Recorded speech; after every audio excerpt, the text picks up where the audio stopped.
And now, you're tuned in to RBLR, the home of Tampa Bay's RBLR Sports.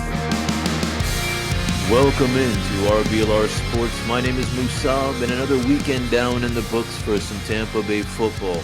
A great weekend the way I see it, and another exciting upcoming weekend ahead. Now, as excited as I am for the next game, I'm also excited to be joined by my partner in crime, Stefan. Stefan, how we doing this fine evening? Oh, we're doing great. We're doing great. We're approaching a big game this weekend. So, down here in Tampa, we're anxious and we're ready to roll. It should be a good one. I'm looking forward to it, Stefan. I really am. And listeners, if you could do us a favor, and however you're listening to this, whether it be on YouTube, Spotify, Apple Podcasts, there's probably a follow button, a like button, or a subscribe button. And also, we are on social media platforms at RBLR Sports. All right, well, who won round two of the epic battle between Tampa and Atlanta? Well, of course, the Buccaneers. So let's get right into it, Stefan. Week 13 is down in the books. Definitely an eye opener from the start, or especially the start for real. But how do you feel about it? Overall thoughts? Overall thoughts, I think we did what great teams do, right? We put the bad team away. That's exactly what we did. We went in there. It's road game, and we gave them a little bit of life to start the game and at the end of the first half. But then we put them away, and sweeping a divisional opponent is never easy. So I'm glad we accomplished that, and we got away with the win before the big one this week. How about yourself? Yeah, definitely some interesting moments throughout the whole game from both sides of the ball. But I have to say, I mean, we took control from the start. Yes, they did clap back right with their main weapon, Patterson, and then the Mike Davis touchdown. But um, right off of that, we said, okay, well, it's time to clap back. And, we kept on driving down, importing catches, and then sooner or later, then Brady went for that deep ball to Evans. But I'll tell you, like, was uh, even with kind of the interesting ups and downs, I think we played really solid. And the thing that I kind of liked was I thought even if we had a few kind of errors here and there, I think we went hard all four quarters. What do you think, Stefan? Yeah, I would agree. I mean, it was a good effort. I thought, I didn't love how the defense started against the run there, Musa. But besides that, I thought we were fine. And to me, it felt like the offense was clicking most of the game as well. But I still don't think we've played our best yet, Musa. Meaning, all three phases. I guess we would call it an A+ performance. I still think we haven't done that. So I'm hoping it's either this weekend or it's coming up very soon here before we hit the playoffs. Yeah, I guess the big thing is I'm just glad at least the third and fourth quarter went well for our Buccaneers. Not sure how I would be feeling if, we had a second quarter-esque kind of ending performance, but things worked out well for us.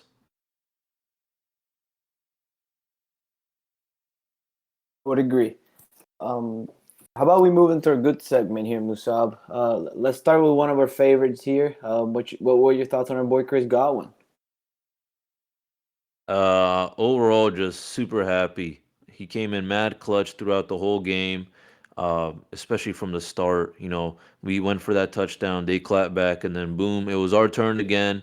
And I'm sure a lot of our listeners and all the fans remember that super just uh, kind of eye-opening kind of catch. I don't think I was really expecting him to fully follow through with that. That was probably around maybe in the last maybe 5 minutes of the first quarter. And that was, again, listen, that was super important. All right. These kind of crucial catches, especially from Chris Godwin, they help us go down the field, grind it out. And more than ever, ideally, I want 7 points. But listen, if we can get three, then so be it. It's time to kind of stop sagging off with any team. And I don't think we did, but, I think we just overall because of people like Chris Godwin, we were able to run down the field throughout the whole game, and that just leads to more rest time for the defense. So he was definitely an important factor in the whole overall equation for our Buccaneers to win.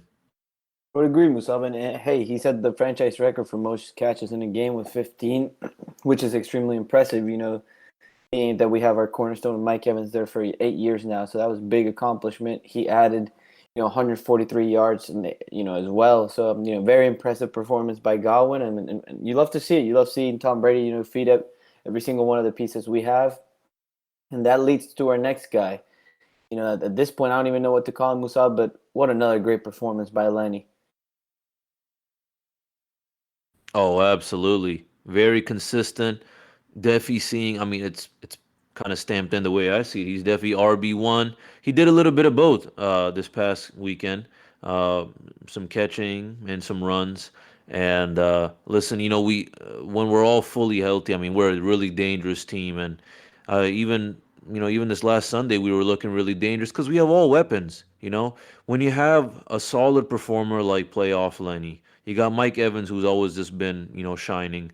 And then Chris Godwin, stepping up as always, shining. He is our franchise player, just going out, and then everyone else who just tags along. Our defense, et cetera, et cetera. So uh, definitely just another important equation. The way I see it, he played the way he needed to, and I'm overall very satisfied. I have to say, I mean, for Godwin, Evans, and Leonard Fournette, I've been nothing but happy these last few games. It's always like, at least listen, it's always the way I see it, Stefan. At least two out of three of them are always doing pretty well every single game. So when you have a good runner, you have a good kind of wide receiver, then you can make something happen, especially when you're Tom Brady. What do you think? Yeah, I agree. I mean, to your point, he did a little bit of everything. And if you think about it, I mean, that first touchdown, that was a great catch, Musab, showing off his hands. That was pretty impressive. And also, he's running people over left and right. It's like it's in the passing game and the run game. It almost seems like as the game goes on, he gets better. And to your point, 44 on the ground, 48, catching the ball. I mean, with 7 catches, I mean, he's becoming an all-purpose back, which you love to see. I like that we threw in, some of the other guys in there as well to keep this guy, as healthy as possible when the playoffs hit. That was really impressive. So I'm with you. It's almost like we can always count out a 2 out of 3 to your point, and we love to see it, right? And moving on in a good list, though, I wanted to bring up someone, Musab, that we've been a little bit quiet, Tristan Wirfs in the offensive line. I mean, did you see those pockets on Sunday? That was incredible. And also, I'll throw you an interesting stat here, Musab, to get kind of your response here. But Wirfs hasn't allowed a QB pressure, not even a sack, just a pressure since week 8, which is the longest streak among tackles in the NFL for a second-year dude.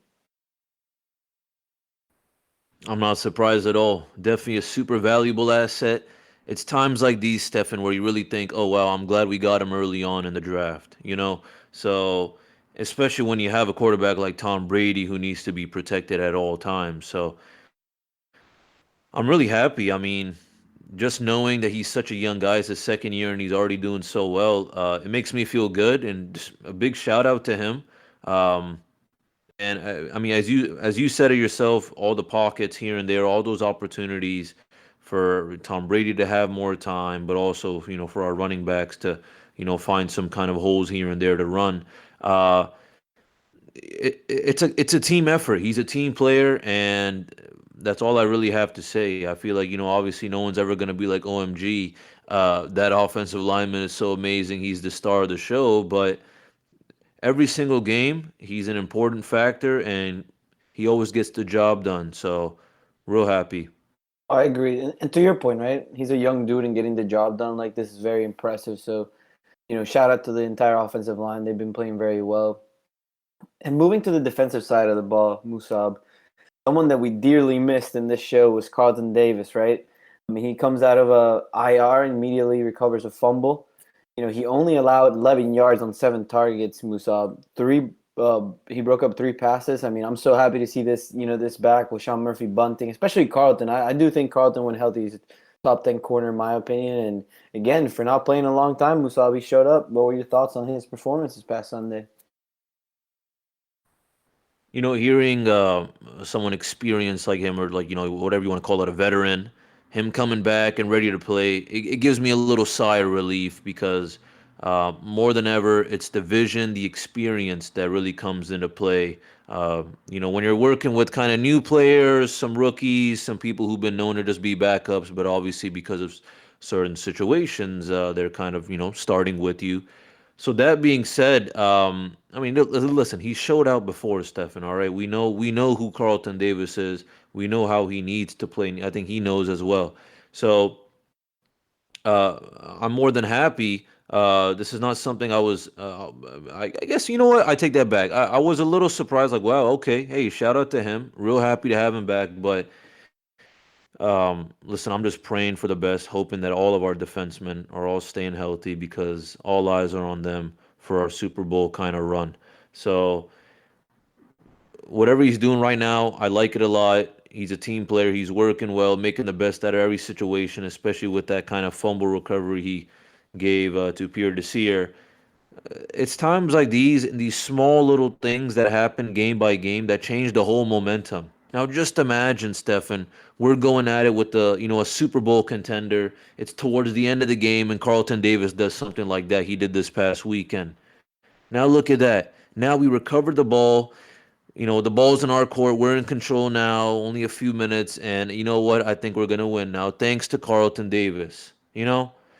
I agree. Because the Falcons got hot at that time. They were a little bit of a threat at that time. They had these moments here and there where they got a little bit hot. I guess it's just part of the game. Obviously it's not going to be all sunshine and rainbows, and we're going to be playing perfectly, especially with the situation we have with injuries and all other kind of players in and out. So that being said, I'm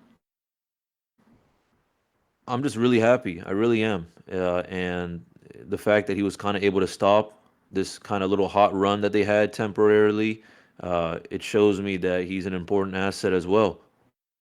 I agree. And, also, I mean, it was just impressive how he bounced back like that, right? Not playing a long time and then just showing up and making the best of his opportunities. He had, a penalty there that it was questionable, but it is what it is. He got caught. But besides that, I thought he played excellent for not playing in a while. But Musa, with the good comes the bad. So let's dive into the bad segment here. How about I want to get your thoughts on that bad execution to end the first half, meaning that kind of a pick six from Brady that you don't typically see. What are your thoughts? Was it him? Was it the play call? I mean, I personally didn't even like the play call to start with, but I just wanted to get your thoughts to end the half there. You're up 10 on the road. I'm sure someone was responsible for that, but then again, I also just think that it was very, very unlucky. Just the way it happened. I mean, it's those kind of things where if you bet that the Falcons would get an interception the last minute of, the first half, I feel like you'd be a millionaire by now because I feel like no one would have ever thought that at all, Stefan. I think it's just more unluckiness. I really do think so. Maybe it was just a little more pressure. Obviously, there had to be something in the play, but it was just wrong place, wrong time. A little bit unlucky. I wasn't expecting that at all, and I genuinely think that 10 of their points, or I take that bet actually, 14 of their points uh, didn't really matter or weren't really relevant just because the first thing was uh, the run defense was just extremely sloppy. Okay. I don't know what was going on. I think they just weren't expecting that at all. But listen, Stefan, you mentioned it yourself last week. You said Cordell Patterson, he's kind of a little jack of all trades. So I feel like all eyes should have been on him. I feel like we should have been able to dominate someone like him, like we did, against Jonathan Taylor and the Indianapolis Colts. But um, now, when we're talking about just overall first half and towards the end execution, I think we let them get a little hot here and there, especially in the second quarter, and that kind of got to us. And then, yeah, I mean that unlucky interception led to another seven. Definitely something I feel like can kind of change the whole pace and the mood for the Buccaneers. Um, But I think it was more just out of frustration, had a little chip on the shoulder, whatever you want to call it. That, what the heck? We really just let the Falcons like catch up to us. No way we're gonna let them do that in the second half, and I think we showed that. I I I disagree a little bit there, Musa. I didn't like the play call because one, we're on the road, up 10. You're pinned down. I mean, it's not like we had the ball at the 40. And then the play before that was that screenplay to Godwin that we ran a trillion times a day every single Sunday and didn't go anywhere. And then, that should have been the first thing. You see that play call didn't work. Just kneel down. You're up 10 on the road. You have him on the ropes. And then, and listen, I know it wasn't all on Brady, but boy, you got to look when you're throwing the ball. I mean, I just didn't love it. You gave them life for no reason. They were already in doomsday anyway, and then you just let them get right back in it. So I didn't appreciate the play call. I know the no risk it, no biscuit, but you're up 10 on the road at your 10-yard line. There's no need for that, in my opinion. But that's just how I felt about it. I hope not to see it again because I was pretty salty about that one. But let's Hey, move we on. went for that. We went for that no risk it, no biscuit, Stefan, against the Packers when Scotty Miller went for Yeah, that kind of end of but the the ball first was at the half 50 though. touchdown. Ball was at the 50 though. Oh yeah, I know what you're saying now. Yeah. You know what, Stefan? I just think that it just happens. I feel like it was. I feel like that certain play, Stefan, was just a little bit rushed. Now, definitely, obviously, someone was at fault, but I genuinely think that the vision that Tom Brady and Fournette had, or just overall, even Leftwich included, that hey, let's just try to get as many as we can for this certain play, and then we'll have a little bit more time to readjust. Maybe we'll throw in a timeout, et cetera, et cetera. But I just think that listen, we just came off hot off a little kind of little punt recovery. We were trying to get some yards because obviously we're right by the end zone, so maybe that was a little bit of a scare. But in the end, I just feel like, hey, listen, maybe Tom Brady and Leftwich and the rest of the guys were thinking it's the Falcons, you know, they're not gonna get an interception, but They did. obviously that was not the case. They did obviously, and it was a jaw dropper for me. I really wasn't frustrated. I was more just like OMG, like I can't believe that just worked so perfectly for the Atlanta Falcons. Yeah, I mean, to your point, a lot of things, right? It was just something I wasn't expecting, I guess. And I just don't appreciate I think when you're down there, Musab, if you run something and it doesn't, immediately it didn't work. There's only 40 seconds left. Just let it be. You're up 10 on the road in a divisional game. Hey, if it would have worked to your point, we'd be celebrating. So it goes both ways. But someone I did want to bring up, Musab, was our guy Ryan Suckup. Hey, listen, here at RBLR, we love this man. But another mixed extra point, Musab. I mean, he already has 3 in the season. I don't love this. Hopefully this doesn't come and bite us the rest of the way. I mean, this is. I believe the Falcons playing a dome too, so it was a little shocking to see him miss extra point there. For me, I guess, first you bring up the interception and this. These are just small, or not really small, because this one could be very costly, or so could the interception as well. But I just think that these are just part of the game, Stefan. I'm starting to think this more and more about our Buccaneers, that I just feel like it's never just going to be an absolute perfect game unless, I don't know, maybe from the top of my head, I'm thinking maybe, when we played against the Chicago Bears, that was very, very fun to watch. But it is what it is. Obviously, when you're thinking about Ryan Suckup and his experience and, everything he's done in this past season and in the past with our Buccaneers, it obviously came out of nowhere for sure, but it was a close one. Uh, definitely, definitely not something I wanted to see, but um, I guess you know what, Stefan. Maybe it's just I didn't have too much regard for it because as time went on, I had this feeling that hey, we're gonna continue to dominate. It's gonna be okay. Um, so what? We missed some extra points. Um, it's just that also because we missed that, and then they got the interception, and then obviously that kind of sloppy run defense we had in the first quarter, and they just racked up an automatic easy 14 for no reason at all. Now, just imagine if Ryan Suckup missed that, but we stayed dominating them. They never got the interception. Maybe they got 3 points off that kind of hot run they had right off the bat in the first quarter. But now we're talking what, like 27-6, and then we'll rack up another few points or something. So overall, I want to say as a team effort, it was a dominant performance. At least in the second half for sure, making sure that we didn't allow them to get any more points. But it happens, I guess. Obviously, it's not something too ideal when we're going against a division rival and on the road, and obviously we already have 3 losses on our record, but I guess some things are just gonna happen no matter what, Stefan, for our Buccaneers. Yeah, that's true. I mean, we have been a franchise where a lot of these things tend to happen, right? But Wrapping up here our bad segment. So we talked about it a little bit, but what are you at all concerned about the defense versus the running game? I mean, that how they started the game was a little concerning to me, and how the Colts ended the game too, right? That's kind of like the formula. They haven't been crazy runs against us, but people have been running a little more than I like against the Bucs. I just wanted to hear, are you at all concerned moving forward about us versus the run game? I guess we're just not used to seeing this many rushes as we've seen the last 2 weeks, or any thoughts in this department? Yeah, I want to say 50%. We just don't have too much experience under our belt, slash, as we were expecting to have. But also, the way I see it is that this happens more when our opponents kind of get into a little bit of a rhythm. You know, I rarely feel like I see these super long runs or kind of like these runs that lead to a touchdown. I mean, even Cordell Patterson's run was pretty long as well. I'm glad we Oh yeah. tackled him because that was very scary. But um, I just think we weren't expecting it. I feel like the things that we've been pretty good on, we maybe underestimated a little bit. Now I'm just a little more disappointed because I mean it's Cordell Patterson we're talking about.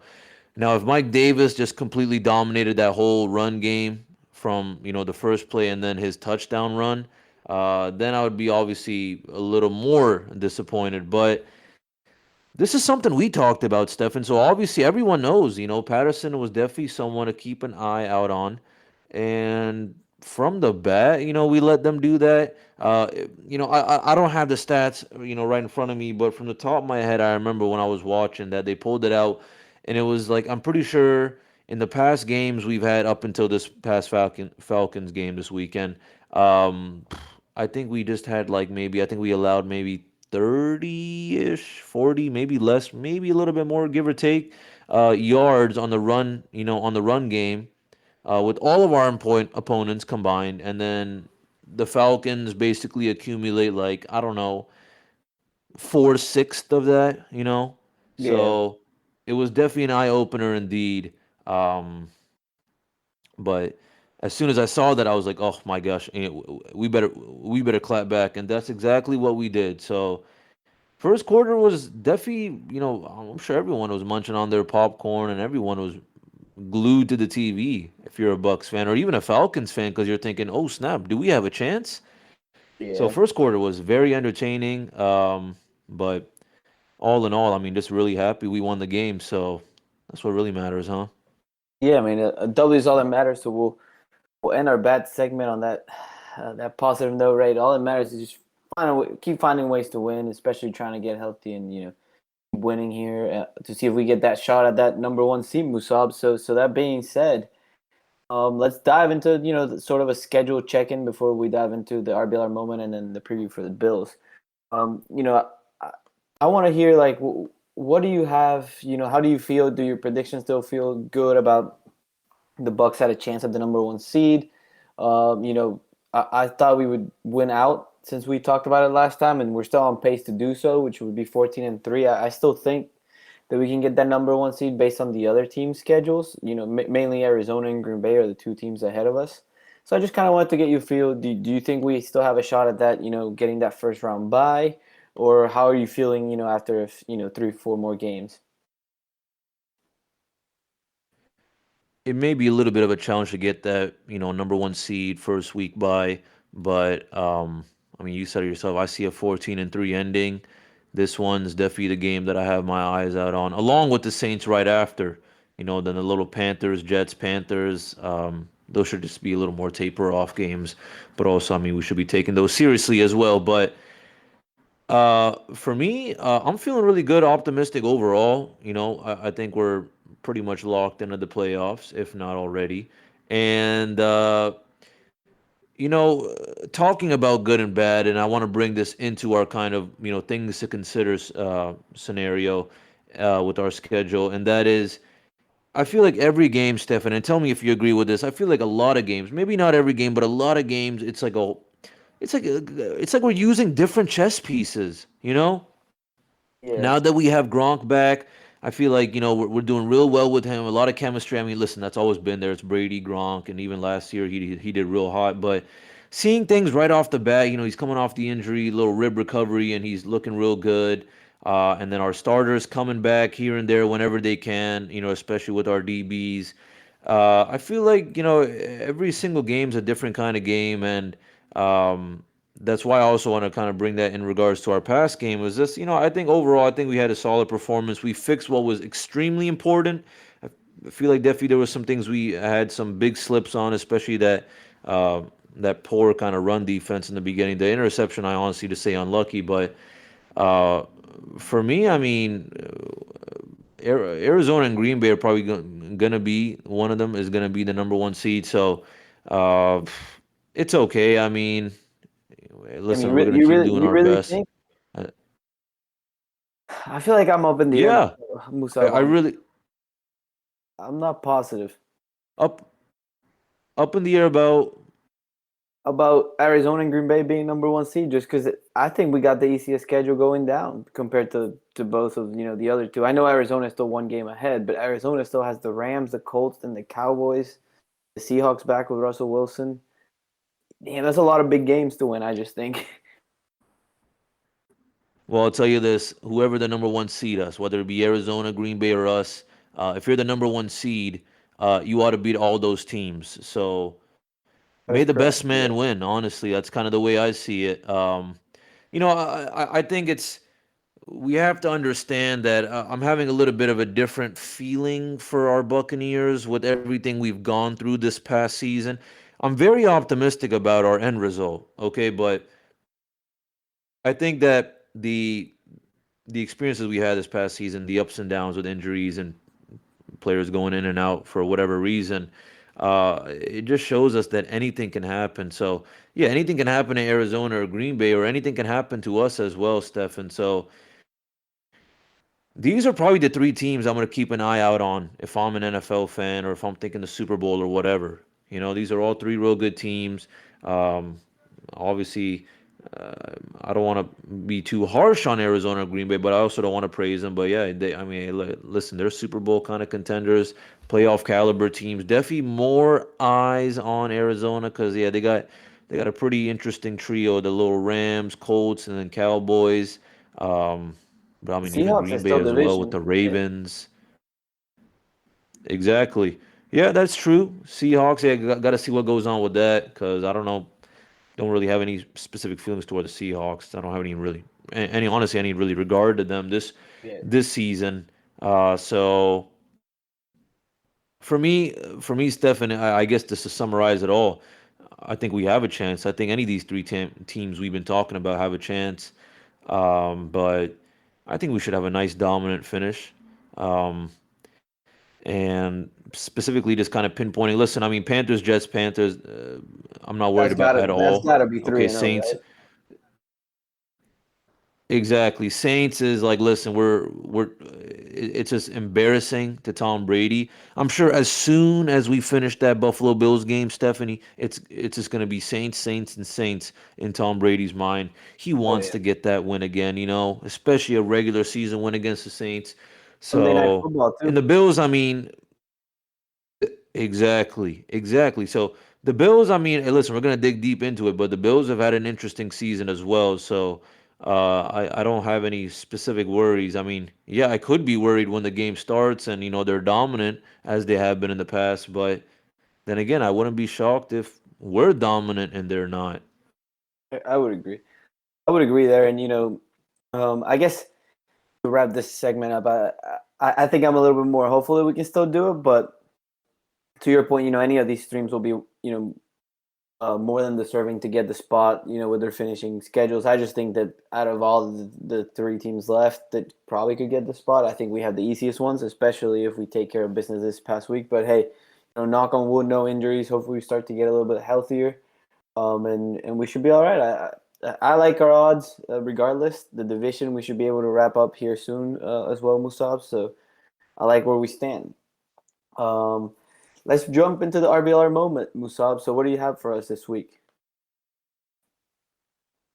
All right, Stefan, my RBLR moment. it's got to be Rob Gronkowski's 2 touchdowns. I'm starting to just like hop on this new like train I just created called the Rob Gronkowski train because I really was not expecting a performance like this from him. Like just coming off that rib injury, he's looking real good, racking up the touchdowns. Especially that nice one. I think it was towards the in the second quarter. And listen, the chemistry's always been there, Stefan. So it's always good to see the dynamic duo Brady Gronkowski running it back again. And listen, I just became this huge fan of him after that Super Bowl performance, and I was just praying and hoping that it would kind of remain like that. And he's had an interesting start of the season, but he's back and he's looking better than ever, Stefan. So that's why he's on my RBLR moment. I like that. This week we won't be picking the same ones, but I do agree. It's nice to see him out there back and healthy in the connection with Brady. But Usab, we've talked a lot about the secondary, my man. So I gotta go with having Carlton Davis back. Just in general, it made me happy. He played well. It almost gave more juice to. I thought the defense is starting to kind of look better and better as we go, and it's probably because we have our two corners back. I'm hoping that Jamel Dean can also make it this week, and then we have our three guy bunch there as well with Sherman getting healthier. So this is the time of year, Musab, where we were talking about the potential of us getting healthier and this not being a weakness anymore. So I'm gonna go with Carlton Davis.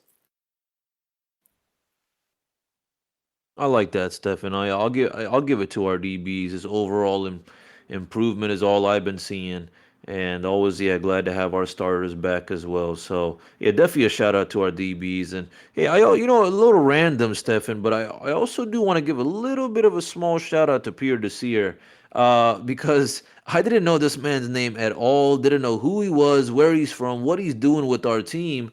And listen, I mean, sure, he's not the important playmaker in every single situation, but he puts his name out there whenever he can.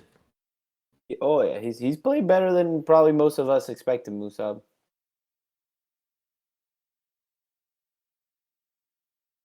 But that being said, as before we move on to our Bills preview, Musab, we just wanted to let our listeners know, thanks for liking and subscribing. We know that's free, but listen, if you need any new threads to support the podcast, please head over to the shop period.rblrsports.com and check out our new designs we cooked up. The shirts are all in the colors of our beloved teams. We got the hockey, we got the football, we got soccer, we got baseball, so Rays, Lightning, Bucs, anything you need, we got. So, if you use the promo Cannons, you'll also get 10% off your order. And, you'll find the link in the description of the podcast as well. Musab, how about we head into our injury segment before the Bills preview? Let's do it. Alrighty, well, hey, listen, Musab, we got Sherman is available to come out of IR this week. There's not a lot of big news update yet on this, but there's a chance he could play on Sunday. And again, this would really help us because Mike Edwards is suspended for 2 more games, and so is AB. We won't dive into exactly what's going on there, but they won't be playing for the next 2 games due to the suspension. Jamel Dean Musab is in a concussion protocol. That's hopefully he can get out of it before the game. And there's 3 players that did not practice today. Will Golston with a wrist and a knee problem. Ryan Jensen, I was a little shocked to see on the injury report with an ankle, and Jordan Whitehead again because of the shoulder. Any of these that you want to chime in, Musab? Concerns? Any thoughts? New names on our little injury roster, huh, Stefan? I guess maybe, I mean, some of them have been there for a bit, but hoping for the best. I mean, people like Whitehead, Jensen, Golston, Dean, all super important. So hopefully we don't miss them too much, but they will be missed.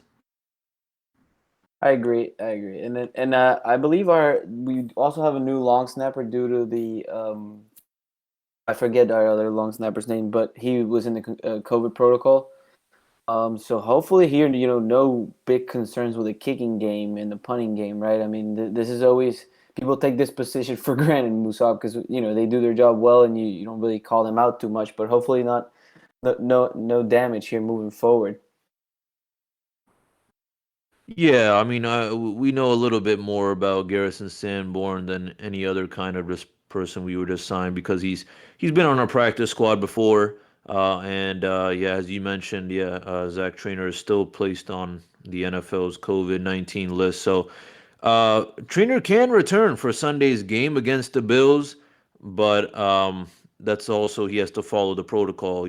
Just making sure. Yes, he is fully vaccinated, and also that he has two negative COVID-19 tests. So, hopefully always, hoping for the best with, those kind of things. But I guess the Bucs are prepared a little bit as well. Agreed. So let's move into the preview. Big game, Musab. The Bucks are a 3-point favorite.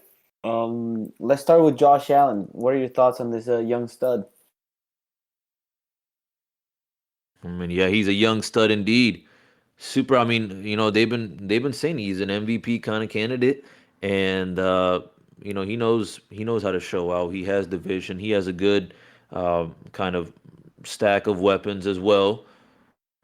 And I mean, listen, he knows how to get the job done. The Bills last season and even this season when they're playing well, obviously they look very dominant.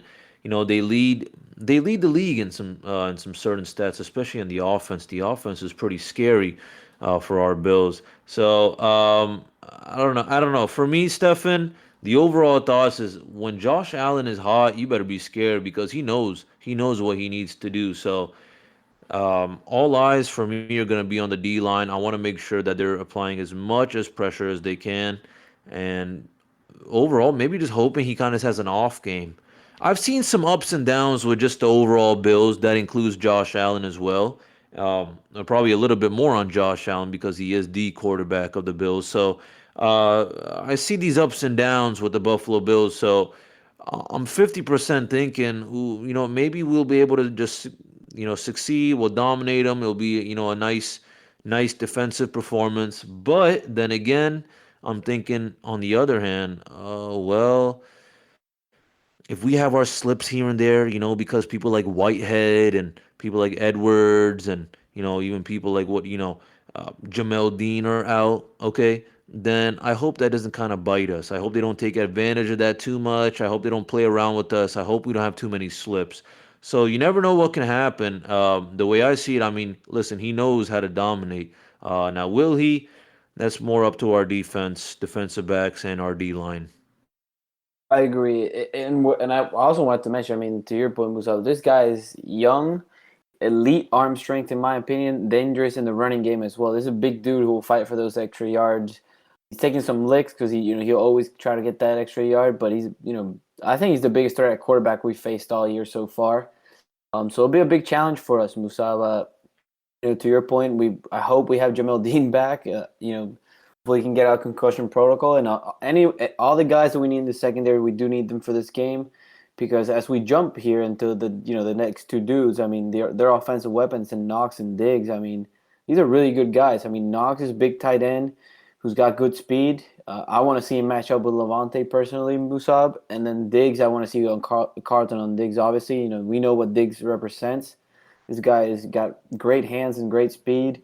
So it's going to be a challenge for us. But, any thoughts on Diggs, Knox, and anyone else I'm missing on this offensive side? But I know Cole Beasley's a big part of it too. But I just kind of wanted to get your thoughts, besides Josh Allen, on these offensive weapons and the threat they present to us. Oh yeah, I mean, yeah, he has some top receivers. Okay, yeah, we're talking Diggs, Beasley, Emmanuel Sanders. And the only scary part is, kind of looking at the stat sheet. Tampa Bay's pass defense is second in the NFL, allowing about 180 yards per game, roughly. So it's a little bit scary because you're thinking, well, I hope they don't take advantage of this too much, especially with the situation we have with our injuries and other players being out for whatever reason. But hey, listen, we've been hot against past AFC opponents, so I don't see why we can't dominate them. Um, it's just knowing, I guess, they have a pretty good roster. This is the Bills we're talking about. I genuinely think that Stefan, I'm not sure why they had those random losses. I'm thinking, how the heck does a team like that with Josh Allen and Stephon Diggs lose to the Jacksonville Jaguars? But then again, I guess anything can happen. So I don't know. I'm very kind of having this overall mystery mark because listen, one moment I'm very scared, but I feel like I really just need to kind of, well, not me, but I feel like our Buccaneers need to feel the Bills out. I think that the first quarter is gonna be an interesting one. It's gonna have its ups and downs, but I feel like we'll be able to take advantage of the Bills as each quarter goes on. Now, what's important is to make sure that Josh Allen and the rest of those guys don't stay hot. Yeah, I agree. And pressure is going to be a big part of that Musab as well too. We need JPP and Shaq and them boys to eat. Every quarterback hates pressure. So if you can get to him, and Josh Allen's been terrible against that two shell, which the Bucs can sit there all day if we can get pressure. So that's something to think about there as well. But we can move on here to the Bills defense, Musa. I'm gonna throw some stats out here that I didn't know till after I was looking up. I thought their defense was I didn't think it was elite, but these are like some crazy numbers. They do have White out, their corner, who's obviously very good, but their defense ran second in scoring in the NFL, Musa, first in total and passing defense, and fourth in the red zone. So I mean, this is not a slouch defense. This is going to be a very good defense actually. So it's safe to say that we're going to have to bring our best stuff in offense, Musab. We should always be bringing our best stuff, and I think we will. I really do think so. I think or I think our Bucks know this is a pretty important game. I mean, this is the Bills we're talking about, so I think the approach is just going to be more rather similar to like we had against the Indianapolis Colts. Uh, but definitely very concerning indeed. Those stats that you just brought up, Stefan, pretty kind of scary because when our offense isn't looking too hot, it can kind of bite us. And also just because we have these slips. I feel like, sometimes, Stefan, I think that there's this invisible pressure or the thought of, oh my gosh, we're about to get pressure that I feel like affects our offense a little bit. Or sometimes, honestly, we can feel the pressure coming up and we're like, oh snap, all right, we can't let them get hard on the D. We got to make something out of it. And then we kind of force something that doesn't need to be forced. And then that leads to a punt, et cetera, et cetera. So, um, I'm hoping, Stefan, I'm hoping that with our versatile weapons we have, that at least a few of them can take advantage of the Bills defense, whether that be the DBs, the D line, it doesn't matter. Um, Listen, I mean, the past game that the Bills had against the Patriots, obviously there were a lot of equations that were thrown into that game, more like outside factors, like the weather, but seeing a performance like that against the Patriots for the Buffalo Bills was definitely something that kind of raised my eyebrows a little bit because I'm thinking, well, they know how to play well, but then also they have these things that affect them. Maybe we just need a few momentum changers, Steph, and maybe that's what it is to affect their defense, or maybe they need some momentum changers to affect our offense or just affect the game overall. It's going to be interesting because to your point, they've been up and down. They've been very up and down. They've lost some games that really no one expected them to, and really they didn't play their best yesterday. And they're on a short week, Musab, so you're probably not feeling great. But so we're probably going to get their best stuff. We're the Super Bowl champs. Everyone always wants to give us their best shot. They're coming out of a bad loss, a divisional loss. They need a win. Their playoff hopes are on the line. So it's going to be a matchup. So that being said, game prediction, Musab, who do you got? And by how much? Why? Defense versus offense. What we got this week? Yeah, my game prediction is going to be 21-17. I think it's going to be a real close game for sure. I think we're going to be going at it with them back and forth. Um, I just think that the end result is just going to maybe lead to us getting a touchdown towards the end or at least stopping them. I don't think they'll be able to execute the way I see it, or at least the vision I have is that, listen, it's going to be a dogfight indeed. This is the Buffalo Bills we're talking about. But seeing the past performances, I think we know how to dominate certain quarters. I think we know how to close out. and just obviously hoping for the best. But I think we know how to get the job done. And yeah, for that reason, I got 21-17 for a Bucs win. Yeah, I like it. I'm pretty close to that too, Musab. I got the Bucks winning late with a suck-up kick, 24-21. I think that both defense will play, better than what people think. I think a lot of people are probably expecting a shootout, but I think the Bucks defense has been playing better, and we saw what we read the stats as to how good their defense is. So I like a late drive by the GOAT with a kick to end it, and I think it will be a fantastic game either way. This is going to be a very close game, and who knows, this might be a Super Bowl, preview. So I'm expecting a close one, as well. Let's move on to our favorite and last topic of the day, Musab, fantasy. I know a lot of fantasy playoffs are approaching. So who's your Mr. Fantasy play for this week? My Mr. Fantasy is going to have to go to Chris Godwin. I think, sometimes when we get into these dog fights, I feel like Chris Godwin usually shows out and he does a really good job. So he's done phenomenal in the past, especially this past weekend against the Falcons. And he knows how to show out. I mean, he's amazing. He's our leading receiver right now. And that's why he's my Mr. Fantasy. Like that, but I'm gonna go with my guy, Lenny. I think he's been doing great, and I think he's just really become a dual-purpose back. And if you're a fantasy player, you're gonna like both the catching and the running. And I expect him to be a big part of the game plan this week after what we saw from the Patriots being able to kind of run the ball. So I'm expecting a good load for Lenny and Rojo. I wouldn't be surprised if he gets his touches as well. And we know our check down machine is Leonard Fournette. So I'm going to go with Lenny. But that being said, listeners, we want to thank you for your time today. Sitting here with us, listening to us for an hour. We really appreciate it. If you could head to the shop as well as follow us at RBLR Sports on all social media and like and subscribe to our podcast on the major platforms such as Spotify, Apple, iHeartRadio, any of them we got. And again, brace yourself, fans. This is going to be a tight one this weekend, but I think we'll pull it off.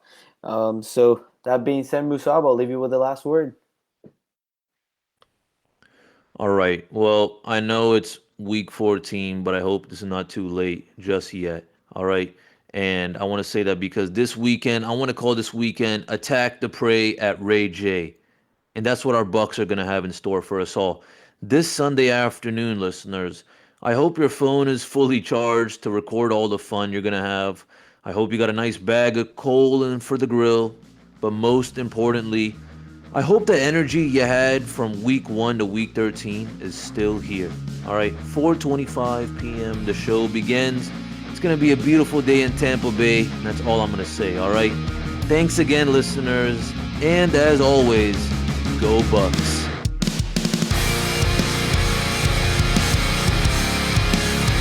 Thank you for tuning into this presentation by RBLR Sports. On your way out of the stadium, please remember to like and subscribe.